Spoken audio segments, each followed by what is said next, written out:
When you're in the middle of grieving, the last thing you need to be doing is planning a service. In this episode, Nancy and I are talking with Greg Cannon, who has more than 45 years experience in the funeral profession, including that as a funeral director. In addition, Greg speaks and trains on planning ahead for your loved one's service. In this episode, we're sharing 8 tips. Everyone, let's get started. Welcome. We're Sue Ryan And Nancy Treaster. This podcast brings our years of experience in a variety of family caregiving roles to prepare you to navigate your caregiving journey. We're sharing our personal experiences, not medical advice. And because it's our passion to support you on your journey, we believe no topic is off limits. Let's get started.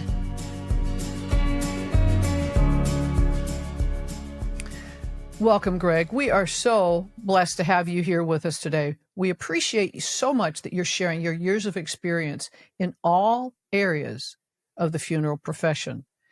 Most of what we're going to be talking about today can be done ahead of time.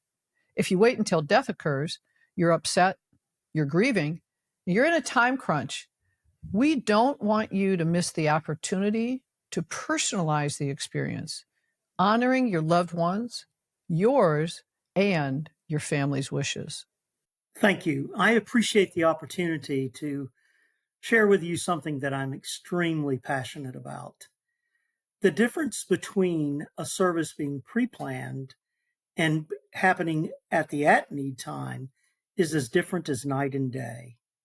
When it's pre-planned, then you have 2 decisions to make when the death occurs: what day and what time for the service. Pre-planning allows you the opportunity to have conversation with your family, maybe even with friends, about your particular wishes and learn what's important to your family to help them process their grief. Also, creativity. There's so many things that happen today in funeral services. It's no longer a traditional funeral service. I've experienced things with families that the person that died was an avid football fan, a fan of the Georgia Bulldogs. And as part of that visitation time with extended family and friends, they had a tailgate party in the parking lot of the funeral home. That's with awesome. a 20-foot inflated bulldog. Also, the farmer that we handled the service for, the cemetery was not far from where he lived. We held the service beside the lake on his property. We placed his casket on a flatbed trailer, and his tractor was driven by his son to take him to the cemetery. Those are things that when you plan ahead, you make sure that those particulars happen. That's lovely. You know, I planned ahead, I thought. My father passed away in January of last year, and I used that experience. My sister and I did a lot of the planning for his service, and I used that experience to create an outline and a plan for my husband. And I felt pretty good about it. And then when my father-in-law passed away in October, I thought, I have really got to get my act together. And so I created a much more detailed plan out of that outline for my husband's service. And then my husband passed away pretty surprisingly. I wasn't really ready for it. And I can't tell you how much having everything already planned, how much of a difference that made to me, because it hit me much harder than I expected. And as Sue said, I was in the middle of grieving. And the last thing I wanted to do was think through all of these details. And I know I could not have been extremely creative like some of your examples, Greg, if I'd had to do everything at the last minute. You know, Nancy, you made a comment that I'm quite familiar with when you said that you weren't ready for it. I hear that often, but I would also say that even when we know death is imminent, for an example, personally, my mother was an Alzheimer's patient for 5 years. And I'm the strong funeral director all these years of doing this. But I'm so thankful that we had planned her service ahead because I'd never experienced the death of my mother before. And no matter how seasoned I was as a funeral professional, I would not have wanted to be planning that service at that point. But I would also say to you, make sure that you do what you said in great detail. And I encourage people to go to the funeral home because they can provide you with documents that will assist you in making decisions. Those are such great tips. And honestly, that's kind of where we're going to start, which is tip 1 is, pick your funeral home, because as you said, they can help give you a bunch of information ahead of time to help trigger that pre-planning. So those comments, Nancy, take us right into tip 2, which means we need to decide, are we going to have a burial type service or a cremation service? And I think it's also important that we understand that when we choose cremation, it's not just simply the process of cremation. A lot of families that choose cremation have the body embalmed. They have an opportunity to visit with extended family and friends. They have an opportunity to say goodbye. They build a network of support through those extended family and friends. It also is a conversation that all too often is not had. Too many times when we sit with families, the question always comes up from the family, well, mom never said what she wanted. But when it is pre-planned, you have no doubt that you're doing exactly what that individual wants to be done. So when we're talking about whether it's burial or cremation, we need to make sure that we provide clothing for the funeral home or the crematory to dress that person. Sometimes you may find this amusing, but sometimes they want their old army uniform or they want the wedding dress without consideration of the fact that we've maybe gained a little bit of weight. So we need to make sure that whatever garments are selected will fit. And a little humorous part, there are often times when I handle a service for a man that the family seems to think that they only need to bring the upper clothing. They'll bring a suit coat and a shirt and a tie, but no pants. Well, we got to have pants too. So typically, the funeral home likes to have a full set of undergarments and then a full set of outerwear that would be viewed. One of the other common questions is, what about shoes? Shoes are not necessary. As a matter of fact, they're difficult to put on a deceased body. So if it's important, if mom always wore those 6-inch heels and we want to put her in those for walking the streets of gold, then bring them and we'll put them on her. But it is important that we go through that entire process as though we were at the at-need point. And then we need a cemetery plot or something. I know that's even an option, whether it's cremation or burial.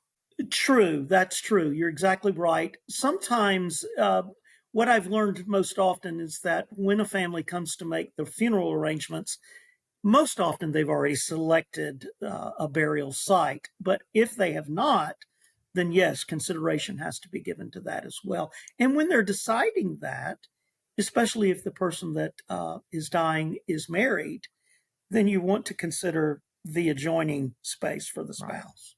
Right. One of the things that happened with my husband is that it was the first time I had a more non-traditional kind of service and planning. We'd been very traditional with my dad and other family members. And yet with my husband, a man of deep faith, it was his wish to have what they called a green burial, which is that the body is not embalmed and you are buried in a shroud. And he was buried in a shroud in the ground at a monastery. That was interesting and too. It was just such a beautiful experience.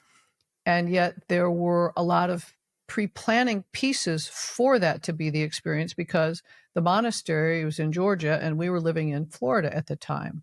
So when we think about this, the planning ahead, by having known all of the choices, what was important to him and why, and honoring that, and then to your point, Greg, about including the other family member or family members with that, all of those things were put in place. And so when he passed, I had to make one phone call, and everything else was all lined up, including getting into the cemetery at the time of the service. So it really made it a lot easier for me to focus on the other family members and to be fully present in the moment of the experience. Yes. Leading into tip 3, Greg, is let's talk about the type of service. So even though funerals are not necessarily traditional anymore, the common verbiage with in the funeral profession is a traditional type service. And that can be relative to either burial or cremation. And what that simply means is that the body will be present in a casket. If it's a traditional burial, then of course that casket will be buried at the cemetery. If it's a traditional cremation, the casket that contains the body will then be used for the cremation process. So with that being said, just be aware that that would have to be a wooden casket if the body is going to be cremated.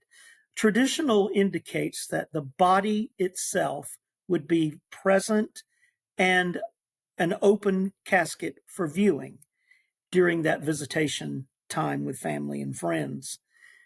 There's also what we call a memorial service, which means that the body is cremated before the visitation time and, of course, before the service.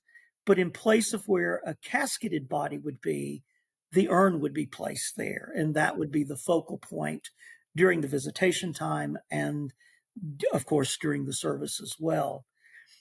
Sometimes, as you've already mentioned, Sue, there are other options. For an example, a green burial. And with a green burial, there are a lot of things that we have to understand. That is, that the body cannot be embalmed. That is, that the body cannot be placed in any type of container that is not biodegradable. Even to the point that if the family provides floral contributions, typically those flowers have wires on them or picks on them. None of that can be present for a green burial because the concept is for it to be as green as possible, if you will. You know, we had, as I mentioned before, we had 3 deaths in our family last year. My husband, my father-in-law, and my husband, and we had 3 completely different kinds of services. But I want to support your point. So my father, we had a burial in a cemetery with military honors, and then we had a service at the funeral home and a reception at the funeral home. For my father-in-law, he said he didn't want a service at all. So we had him cremated, and he wanted to be cremated. But to your point, I felt like that just really wasn't honoring him. So, but we did not have a formal service at a funeral home or at our church. We actually just had a family gathering in my backyard. And because I had just had such a positive experience with the military honors, both my father and my father-in-law were in the Navy, I invited the military honors people to come and do a military honors presentation in my backyard. And it was so memorable and impactful, and it surprised everybody. But having that farewell, I do believe, was important to everyone. So I'm glad we did it, is what I'm telling you. And then my husband was cremated, buried, in his ashes were put in the memorial garden at our church. And we had a regular church service at the church. So all 3 were very different last year. Tip 5 is about preparing the obituary. We're going to prepare the obituary. We're going to choose the picture or pictures that are going to go with it and compile the information ahead of time. Be gathering it so that you've got access to it, putting things that you can just pull from them at the time.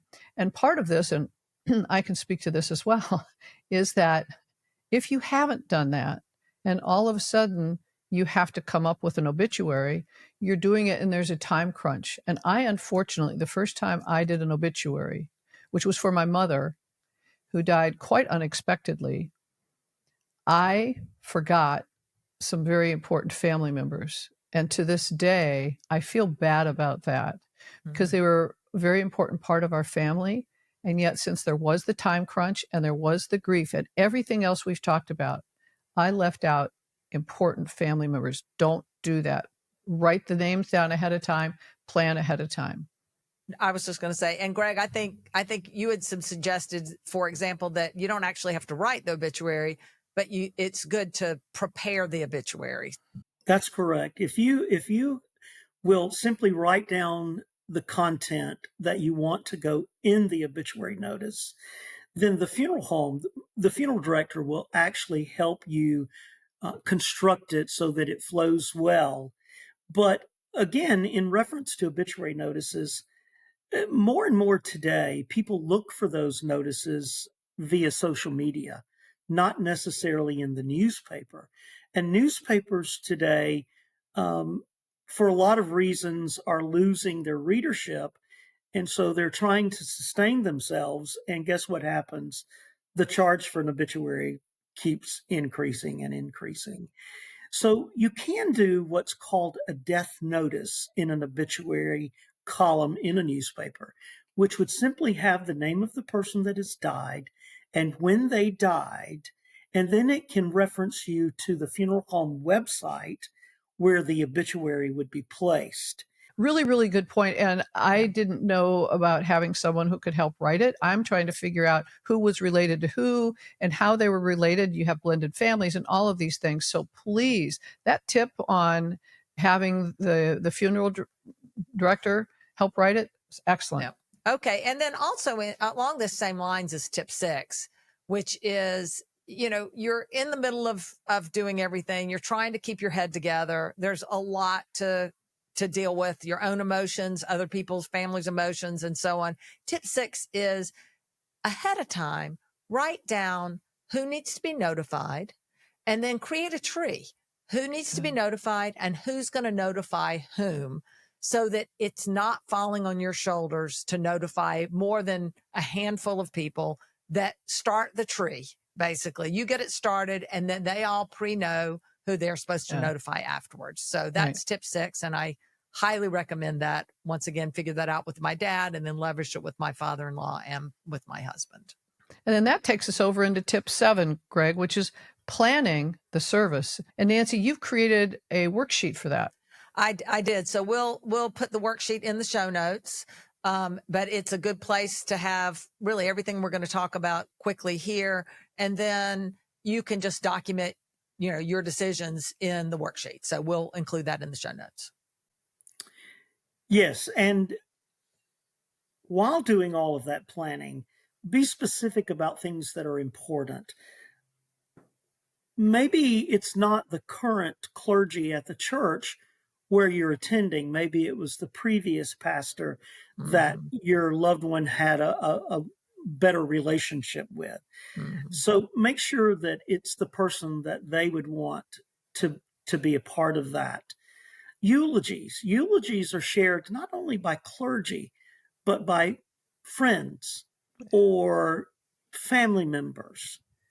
The one thing I would caution you about friends or family members that are not accustomed to publicly speaking, one of the best things that they can do is write down what they would want to say.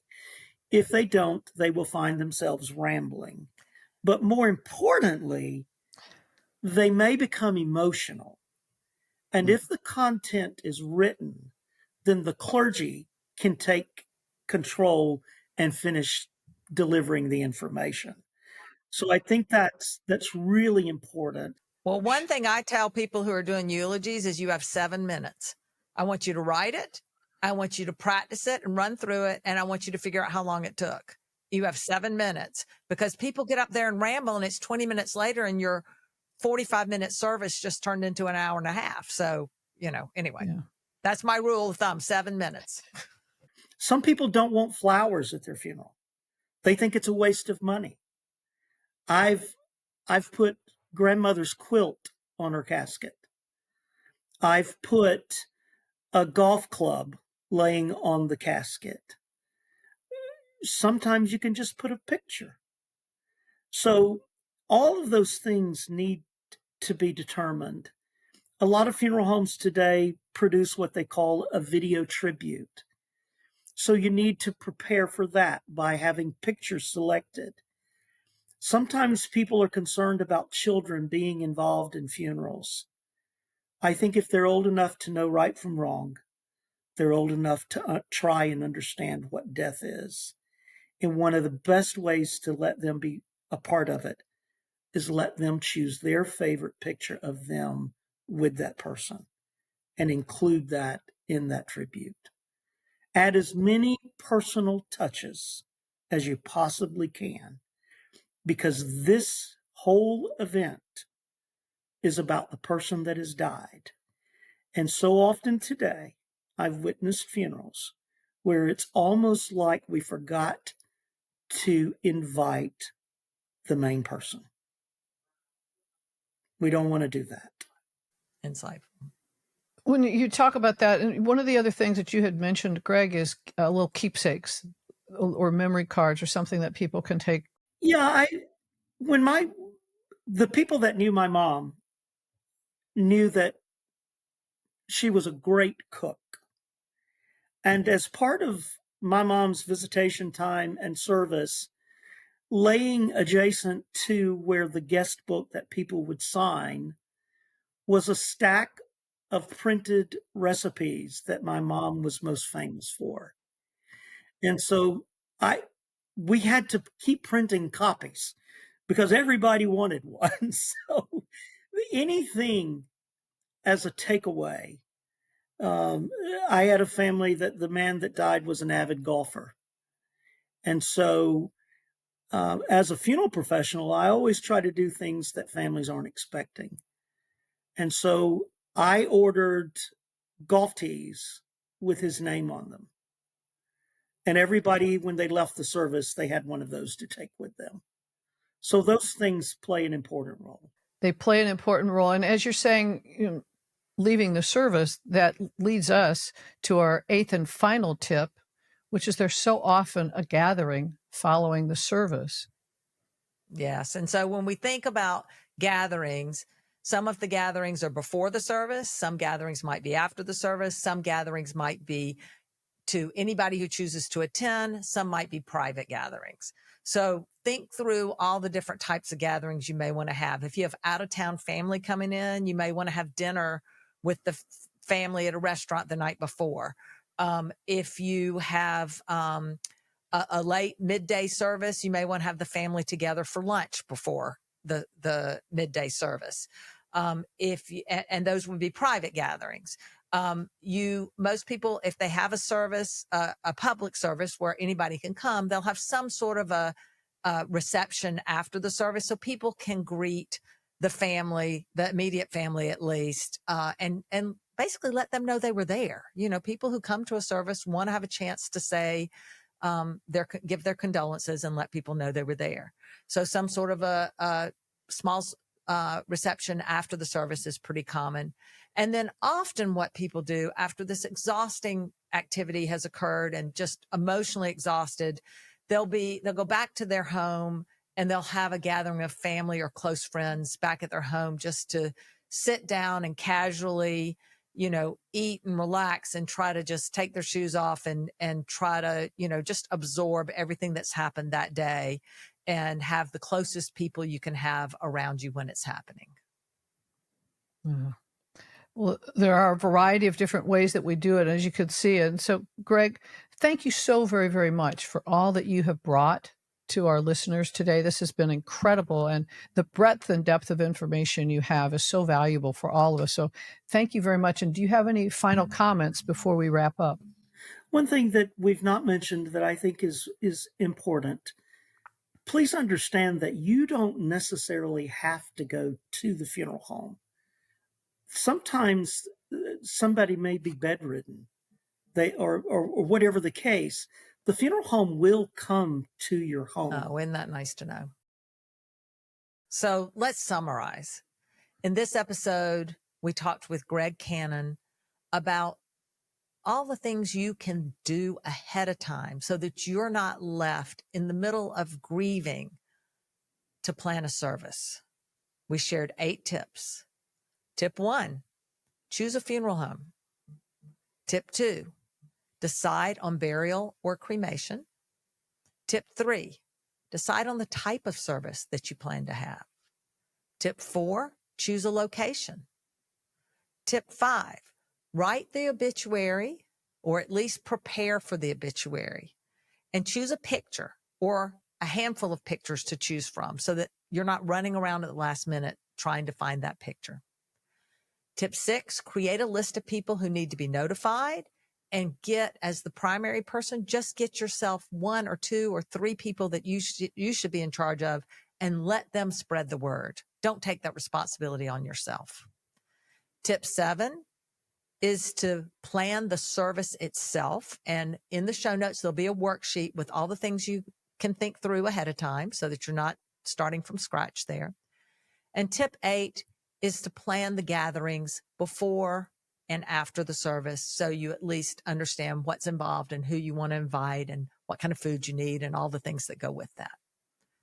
If you have tips on planning ahead for a service, please share them on our Facebook page, our Instagram page. We'd love to hear what your ideas are. If you like this podcast, please rate it, review it, follow it, subscribe to it. We'd really, really appreciate it.